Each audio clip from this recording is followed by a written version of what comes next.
안녕하세요. 떠먹여주는 지식, 떠먹지입니다.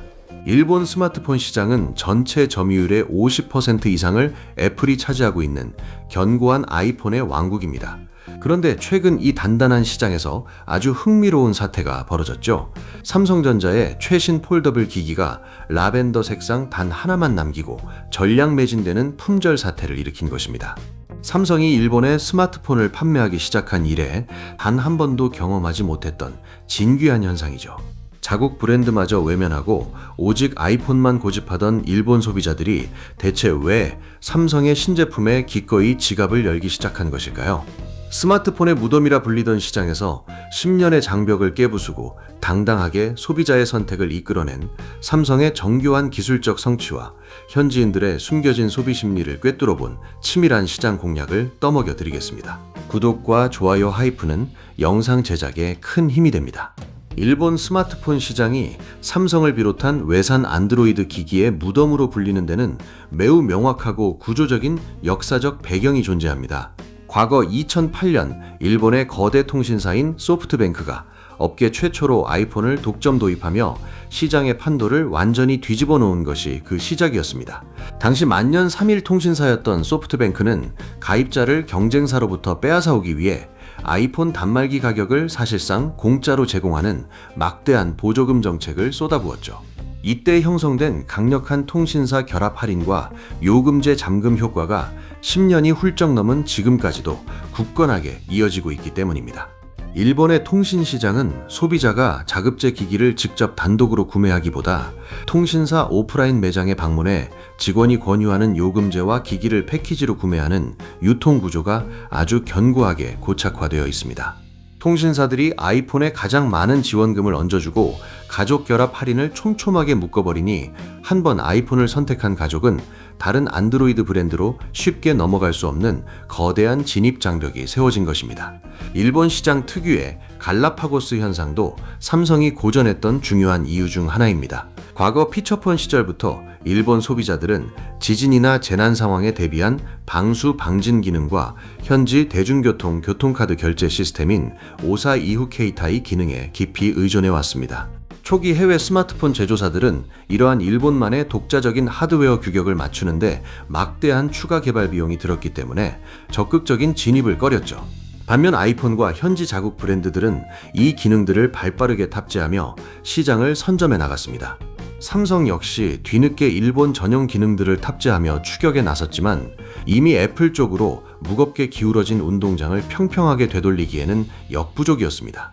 결과적으로 통신사의 막강한 지배력과 갈라파고스적인 기술 규격까지 톱니바퀴처럼 맞물려 삼성의 앞길을 철저하게 가로막고 있었던 것입니다. 특히 10대와 20대 젊은 층 사이에서 아이폰이 차지하는 위상은 단순히 전자기기를 넘어선 거대한 사회적 문화에 가깝습니다. 최근 통계에 따르면 일본 10대 여성의 아이폰 사용률은 80%를 훌쩍 넘기고 있죠. 친구들끼리 사진이나 영상을 주고받을 때 아이폰의 고유 근거리 공유 기능을 사용하지 못하면 무리에 섞이기 힘들다는 또래 집단의 특수한 동조 압력까지 작용하고 있습니다. 부모 세대가 쓰던 아이폰의 편리함과 가족 결합 할인이 자녀에게 그대로 이어지며 세대를 거쳐 브랜드 충성도가 대물림되는 현상까지 뚜렷하게 나타나고 있습니다. 여기에 일본 특유의 폐쇄적인 소비 심리도 한몫을 차지합니다. 새로운 기술을 시도하기보다는 다수가 선택하여 검증된 안전한 제품을 따라가는 성향이 강하기 때문에 아이폰의 점유율은 눈덩이처럼 불어나며 50% 이상의 과반을 안정적으로 차지할 수 있었던 것입니다. 이 견고한 장벽 앞에서 소니나 샤프 같은 일본의 전통적인 자국 가전 브랜드들마저 고전을 면치 못하고 시장에서 점차 밀려났습니다. 자국 브랜드조차 살아남기 힘든 생태계에서 외산 안드로이드 브랜드인 삼성이 발을 붙일 공간은 더더욱 좁을 수밖에 없었죠. 한때 10%를 넘겼던 삼성전자의 일본 내 점유율은 2014년 이후 줄곧 한 자릿수로 끝없이 추락하며 끝내 2024년 초에는 뼈아픈 최저점을 기록하기도 했습니다. 상황이 이토록 악화되자 삼성전자는 2015년 출시한 스마트폰부터 기기 뒷면에 새겨진 삼성 로고를 완전히 지워버리는 극단적인 선택을 단행해야만 했습니다. 정치적인 갈등 요소와 한국 브랜드에 대한 현지의 배타적인 정서를 피하기 위해 기업의 정체성과도 같은 이름을 스스로 포기한 것입니다. 오직 갤럭시라는 제품 브랜드명만 남긴 채 철저하게 얼굴을 가리고 일본 시장의 틈새를 파고들어야만 했죠. 2023년에 이르러서야 비로소 기기 뒷면에 다시 삼성 로고를 새겨 넣으며 정면 승부를 선언할 수 있었지만 그 전까지는 현지 통신사들의 까다로운 납품 조건과 품질 테스트를 묵묵히 견뎌내야만 했습니다. 철저히 통신사 중심으로 돌아가는 폐쇄적인 유통 구조 속에서 삼성이 조금이라도 돋보이려 하면 통신사들은 가차없이 진열대에서 제품을 치워버릴 수 있는 막강한 권력을 쥐고 있었기 때문입니다. 이처럼 굳게 닫혀있던 일본 시장의 빗장을 푼 핵심 열쇠는 외부 화면 비율의 극적인 변화와 기기 자체에 내장된 첨단 인공지능 기술이었습니다. 기존 폴더블 모델들은 기기를 접었을 때 외부 화면이 지나치게 길고 폭이 좁아 일반 스마트폰처럼 문자를 입력하거나 웹서핑을 하기에 상당히 불편하다는 지적이 꼬리표처럼 따라다녔죠. 화면 비율이 23대 9에 달할 정도로 길쭉한 형태였기 때문에 화면 터치로 쿼티 키보드를 칠 때 오타가 자주 발생하고 일반적인 동영상을 볼 때 상하로 검은 여백이 너무 많이 남는 구조적인 단점이 존재했습니다. 하지만 이번 신제품은 접었을 때의 가로 비율을 일반 평면 스마트폰과 거의 동일한 수준인 22대 9 비율로 대폭 넓히면서 실사용의 쾌적함을 극대화했습니다. 기기를 펼치지 않고도 접힌 상태, 그대로 완벽한 스마트폰 한 대의 기능을 온전히 수행할 수 있도록 폼팩터의 본질적인 개선을 이루어낸 것입니다. 이러한 물리적인 화면 비율의 변화는 일본 소비자들의 독특한 라이프 스타일과 정확하게 맞아떨어졌습니다. 일본은 대중교통 출퇴근 비중이 압도적으로 높고 이른바 지옥철이라 불리는 꽉 찬 만원 전철 안에서 스마트폰을 사용하는 시간이 매우 긴 국가입니다. 좁고 흔들리는 전철 안에서 두 손으로 기기를 펼쳐서 사용하는 것은 현실적으로 매우 부담스러운 일이죠. 따라서 한 손으로 기기를 쥔 상태에서 외부 화면만으로 뉴스를 읽고 영상을 보며 모바일 메신저를 확인해야 하는 일본 직장인들에게 넓고 자연스러워진 외부 화면은 단순히 디자인 변화를 넘어 엄청난 실용성으로 다가왔습니다. 굳이 무거운 태블릿을 따로 가방에 넣고 다니지 않아도 출퇴근길에는 익숙한 바 타입의 스마트폰으로 사용하고 업무 중이나 집에서는 태블릿처럼 넓게 펼쳐 쓸 수 있다는 두 가지 폼팩터의 효율성이 보수적인 일본 소비자들의 지갑을 열기 시작한 것입니다. 여기에 외부 인터넷 연결이나 클라우드 서버를 거치지 않고 기기 내부에서 스스로 연산을 수행하는 온디바이스 인공지능이 결정적인 일격을 가했습니다. 한자와 히라가나 그리고 가타카나까지 세 가지 문자가 복잡하게 섞여 있는 일본어의 특성상 모바일 환경에서 긴 글을 읽고 정리하는 것은 상당히 피로도가 높은 작업입니다. 그런데 신규 기기에 탑재된 인공지능이 길고 복잡한 일본어 장문의 뉴스 기사나 비즈니스 이메일을 순식간에 핵심만 요약해주고 오프라인 상태에서도 실시간 통화 통역을 매끄럽게 지원하는 혁신적인 편의성을 선보였죠. 비행기 안이나 전파가 잘 터지지 않는 지하 깊은 전철역에서도 인공지능 기능이 완벽하게 작동하고 개인정보 유출 우려까지 차단한다는 사실은 보안과 통신 환경에 민감한 현지 소비자들에게 강렬한 인상을 남겼습니다. 기기 교체 주기가 4년에 달할 정도로 유독 길고 새로운 기술 도입에 방어적인 일본 시장에서 단순히 카메라 화소가 높아지거나 배터리 용량이 커진 것을 넘어 일상을 근본적으로 바꾸는 명확한 구매 명분을 제공한 셈입니다. 그 결과 시장의 반응은 즉각적이고 폭발적인 수치로 나타났습니다. 2024년 1분기 단 7%에 불과했던 점유율이 2분기에는 12%로 뛰어올랐고 3분기에는 13%까지 수직 상승하며 단숨에 현지 점유율 3위권에 안정적으로 안착하는 기염을 토했습니다. 더욱 주목해야 할 점은 일본 스마트폰 유통망을 꽉 쥐고 있는 NTT 도코모와 KDDI, 소프트뱅크, 라쿠텐 모바일 등 4대 거대 통신사가 사상 처음으로 폴더블 전 모델을 동시에 취급하기 시작했다는 사실입니다. 지금까지는 철저한 수익성 계산 아래 한두 곳의 통신사만 조심스럽게 일부 모델을 한정적으로 취급해왔지만 이번에는 4대 통신사가 앞다투어 사전 예약 판매 경쟁에 뛰어들었죠. 한 현지 통신사 임원의 발표에 따르면 폴더블 기기 구매자 중 다른 통신사나 다른 운영체제에서 넘어오는 비율이 일반 스마트폰 대비 2배 이상 높게 나타났습니다.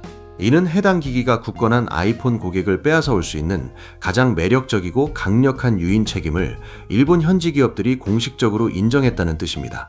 이러한 변화는 세대별 소비 성향의 이동에서도 뚜렷하게 관찰되고 있습니다. 그동안 철저하게 애플 생태계에 갇혀있던 20대와 30대 젊은 직장인들 사이에서 화면을 반으로 접어 주머니에 쏙 들어가는 편리함과 외부 화면을 마음대로 꾸밀 수 있는 개성적인 요소가 입소문을 타기 시작했습니다. 과거에는 아이폰을 쓰지 않으면 유행에 뒤처진다는 인식이 강했지만 이제는 다 똑같이 생긴 평면 스마트폰 대신 접히는 폼팩터를 사용하는 것이 최신 기술을 선도하는 새로운 상징으로 떠오르고 있죠.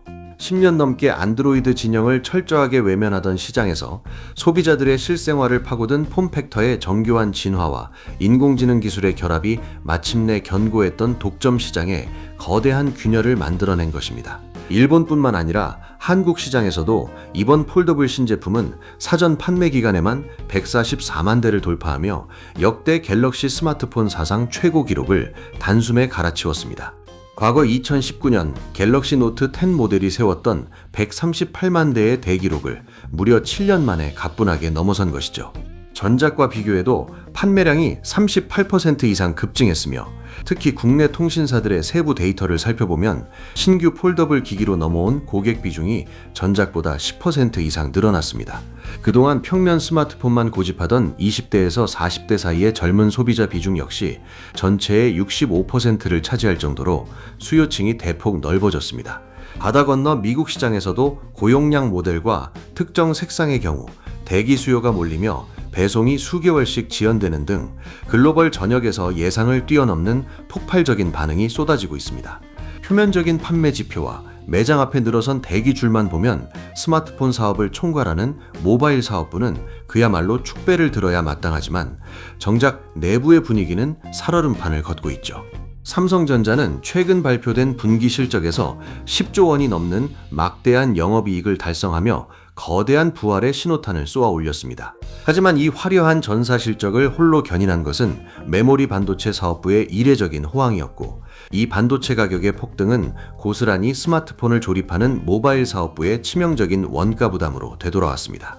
스마트폰의 두뇌 역할을 담당하는 핵심 부품인 모바일 애플리케이션 프로세서의 매입 가격은 불과 1년 새 급격하게 치솟았습니다. 글로벌 모바일 칩셋 시장을 과점하고 있는 주요 설계 기업들이 신형 칩셋의 공급 단가를 일제히 인상했기 때문이죠. 고성능 두뇌를 외부에서 비싼 값에 사와야 하는 제조사 입장에서는 꼼짝없이 수백억 원의 추가 비용을 감당해야 하는 처지가 되었습니다. 여기에 온디바이스 인공지능이라는 새로운 폼팩터의 핵심 기능을 원활하게 감당하기 위해 필수적으로 탑재해야 하는 고성능 D램 반도체의 가격 역시 천정부지로 뛰어올랐습니다. 실시간 통화 통역이나 복잡한 이미지 자동 편집 기능을 외부 서버 없이 기기 스스로 처리하려면 엄청난 양의 데이터를 찰나의 순간에 연산해야 합니다. 이를 위해서는 과거 스마트폰보다 훨씬 더 용량이 크고 데이터 전송 속도가 빠른 최상위 등급의 메모리 반도체가 대거 투입되어야만 하죠. 문제는 최근 글로벌 인공지능 열풍으로 인해 전 세계 주요 기술 기업들이 메모리 반도체를 쓸어담기 시작하면서 이러한 고성능 부품의 시장 가격 자체가 극단적으로 높아졌다는 점입니다. 같은 삼성이라는 울타리 안에 속한 회사 내부이지만 반도체 사업부가 시장 논리에 따라 비싼 가격의 부품을 팔아 막대한 흑자를 낼수록 그것을 비싼 값에 사들여 스마트폰을 완성해야 하는 모바일 사업부의 수익성은 급격하게 쪼그라드는 딜레마에 빠진 것입니다. 각 사업부는 철저하게 독립적인 수익 구조와 영업이익표로 경영평가를 받기 때문에 모바일 사업부 입장에서는 원가가 크게 올랐다고 해서 내부 반도체 부문으로부터 부품을 마냥 싸게 공급받을 수도 없는 노릇이죠. 게다가 접히는 디스플레이를 보호하는 초박형 유리와 수십만 번의 접힘을 버텨내는 초정밀 힌지 부품 등 폴더블 기기 자체가 원래부터 일반 평면 기기보다 조립 단가가 훨씬 높은 태생적인 한계를 지니고 있습니다. 결국 시장에서 제품을 많이 팔면 팔수록 막대한 현금이 차곡차곡 남는 건강한 수익 구조가 아니라 기기를 하나 조립해서 팔 때마다 손에 쥐는 실질적인 마진이 역대 최저 수준으로 떨어지는 기형적인 원가율 상승 사태에 직면해 있습니다. 더욱 치명적인 것은 제조 원가가 이렇게 대폭 상승했음에도 불구하고 이를 단말기 소비자 가격에 고스란히 반영하여 출고가를 올릴 수 없다는 냉혹한 현실입니다. 스마트폰 가격이 대중들의 심리적 저항선을 단 1원이라도 넘어버리는 순간 간신히 불씨를 살린 폴더블 흥행 심리에 곧바로 찬물을 끼얹고 소비자들의 대규모 이탈을 유발할 위험이 매우 큽니다. 글로벌 경기 침체로 소비자들의 지갑이 얇아진 상황에서 제조사가 마진을 챙기겠다고 무턱대고 가격을 인상할 수는 없기 때문입니다. 따라서 모바일 사업부는 천문학적인 부품 가격 인상분을 온전히 떠안은 채 수익성 방어와 글로벌 점유율 확대라는 절대 양립하기 힘든 두 마리 토끼를 동시에 잡아야 하는 가혹한 환경에 내몰려 있습니다. 이러한 원가 구조의 악화는 결국 모바일 사업부 전체의 연구개발 투자나 마케팅 예산 편성에도 연쇄적인 타격을 입히게 됩니다. 차세대 스마트폰 시장을 선도하기 위해서는 매년 수조 원의 자본을 쏟아부어 새로운 기술을 발굴해야 하지만 부품값 상승으로 영업이익이 쪼그라들면 미래를 위한 투자 여력마저 고갈될 수밖에 없기 때문이죠. 기업 내부에서는 많이 팔고도 남는 것이 없다는 자조 섞인 목소리마저 흘러나오고 있으며 지금의 점유율 확대가 진정한 의미의 승리인지에 대한 근본적인 의문이 제기되고 있습니다. 증권가에서는 현재 모바일 사업부의 영업이익을 두고 전망치가 1조 9천억 원의 흑자에서 1조 5천억 원의 적자까지 무려 3조 4천억 원 이상의 거대한 편차를 보이며 극명하게 엇갈리고 있습니다. 만약 스마트폰 부문이 실제로 분기 적자를 기록하게 된다면 이는 관련 사업 역사상 유례를 찾아볼 수 없는 대형 충격입니다. 과거 2016년 배터리 결함 사태로 최신 스마트폰을 전량 리콜하고 단종시켜야 했던 최악의 브랜드 위기 상황 속에서도 모바일 사업부는 조 단위의 흑자를 든든하게 방어해냈습니다. 당시는 주력 기기를 팔지 못하는 치명적인 악재가 있었지만 중저가 모델의 전 세계적인 판매량이 실적을 받쳐주었고 무엇보다 스마트폰을 구성하는 기본 부품의 원가 자체가 지금처럼 살인적으로 높지 않았기 때문에 이익을 충분히 남길 수 있는 구조였습니다. 하지만 기계를 아예 팔지 못하는 물리적 재난 상황보다 지금처럼 핵심 부품 원가가 폭등하여 이익률 자체가 근본적으로 훼손되는 구조적 위기가 기업 재무제표에는 훨씬 더 가혹하고 무서운 타격을 입힌다는 것을 의미하죠. 특히 화면이 반으로 접히는 기기는 구조적으로 일반 평면 기기보다 제조 원가가 압도적으로 높을 수밖에 없는 태생적 한계를 안고 있습니다. 내부의 메인 디스플레이와 외부의 커버 디스플레이까지 총 2개의 최고급 유기발광 다이오드 패널이 탑재되어야 하며 이를 구동하기 위한 고밀도 배터 역시 양쪽으로 나뉘어 2개가 들어가야 합니다. 여기에 20만 번 이상을 매일 접고 펴도 화면이 깨지지 않도록 돕는 초박형 특수 유리 소재와 2개의 화면을 부드럽게 연결해주는 초정밀 힌지 부품 등 이미 수십만 원에 달하는 고가 특수 부품들이 좁은 기기 공간 안에 빽빽하게 집약되어 있죠. 하나의 스마트폰을 조립하는 데 들어가는 부품의 절대적인 개수와 공정의 난이도가 평면 기기와는 비교조차 할 수 없을 정도로 복잡하고 비쌉니다. 게다가 접히는 구조 탓에 발열을 제어하는 특수 방열 부품과 내부 기판의 층상 설계 역시 완전히 달라져야 하므로 이대를 생산할 때마다 발생하는 고정 비용마저 천문학적으로 치솟게 됩니다. 여기에 최신 반도체 비용 상승분까지 겹치면서 제조사가 감당해야 할 한계 비용을 완전히 넘어선 상태입니다. 스마트폰의 성능을 좌우하는 모바일 애플리케이션 프로세서는 현재 특정 글로벌 설계 기업과 위탁 생산 파운드리 기업이 사실상 시장을 독점하고 있는 실정입니다. 최첨단 미세 공정으로 칩을 대량 생산할 수 있는 곳이 전 세계에 한정되어 있다 보니 매년 칩셋의 납품 단가는 제조사의 통제 범위를 벗어나 수직으로 상승하고 있죠. 특히 올해부터 본격화된 온디바이스 인공지능을 기기 내에서 완벽하게 구동하려면 방대한 데이터를 실시간으로 연산하는 신경망 처리 장치가 칩셋 내부에 대거 탑재되어야 합니다. 이로 인해 반도체 칩의 물리적 면적 자체가 넓어지고 단가가 폭등하는 연쇄작용이 일어났습니다.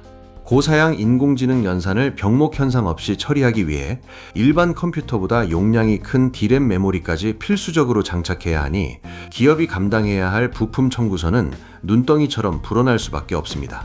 결국 기기를 많이 팔아도 해외 부품사에 대금을 모두 결제하고 나면 남는 것이 없는 속빈 강정 현상이 현실화되고 있는 것입니다.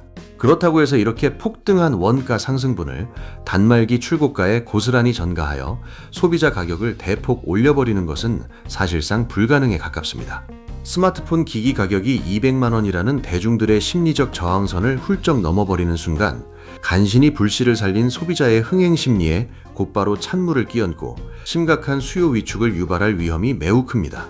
글로벌 인플레이션 장기화로 소비자들의 실질 구매력이 떨어져 지갑이 얇아진 상황에서 제조사가 자신들의 마진을 챙기겠다고 무턱대고 기기 가격을 인상할 수는 없기 때문이죠. 결국 굳게 닫혀있던 일본 시장을 비롯해 글로벌 전역에서 모처럼 찾아온 점유율 반등의 기회를 놓치지 않기 위해 기업 스스로 뼈를 깎는 마진 축소를 감수하며 벼랑 끝에서 위태로운 흥행 릴레이를 이어가고 있는 것입니다. 단기적인 수익성 악화가 예상됨에도 불구하고 삼성전자가 막대한 출혈을 묵묵히 감수하며 일본과 글로벌 시장에 공격적으로 물량을 밀어넣는 이유는 매우 명확합니다. 머지않아 닥쳐올 거대 경쟁사 애플의 폴더블 시장 진입에 대비해 미리 확고한 방어막과 자체적인 하드웨어 생태계를 단단하게 구축해야 하기 때문이죠. 정보통신업계의 오랜 역사를 돌아보면 스마트폰의 물리적인 형태가 완전히 바뀌고 새로운 사용자 경험에 한번 완벽하게 익숙해진 소비자들은 추후 다른 브랜드로 쉽게 이탈하지 않는 강력한 잠금 효과를 스스로 만들어냅니다.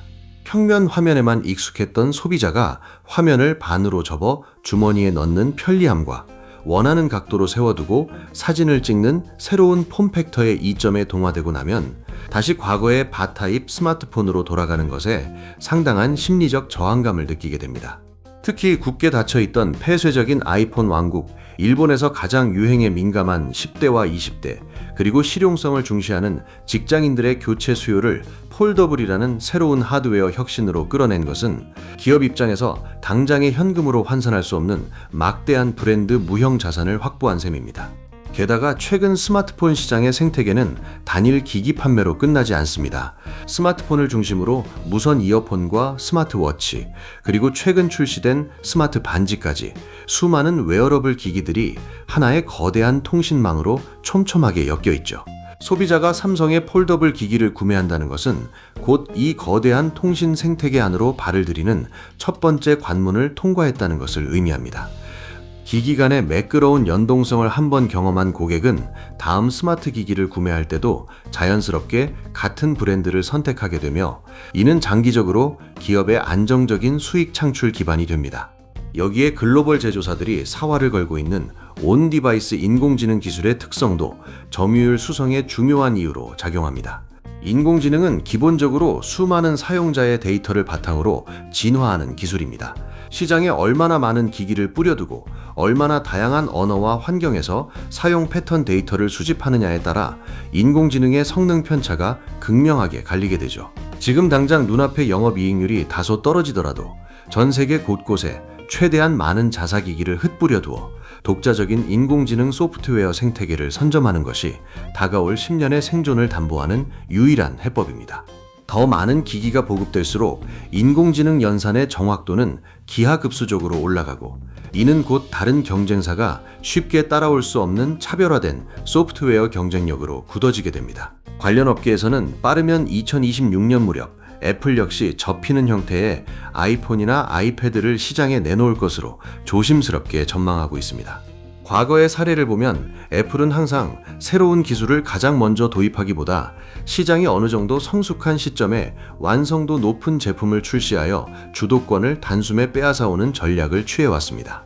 일본 도심의 대형 가전 매장 진열대에서 벌어진 특정 색상 품절 사태는 단순히 기기 디자인이 예뻐서 잘 팔렸다는 1차원적인 현상으로 해석할 수 없습니다. 시장의 패권을 절대 놓치지 않기 위해 막대한 비용 지출과 10년이라는 긴 시간의 굴욕마저 묵묵히 감내해온 거대 기업의 치열한 생존 투쟁이 만들어낸 실질적인 결과물이죠. 오늘 이야기는 여기까지입니다.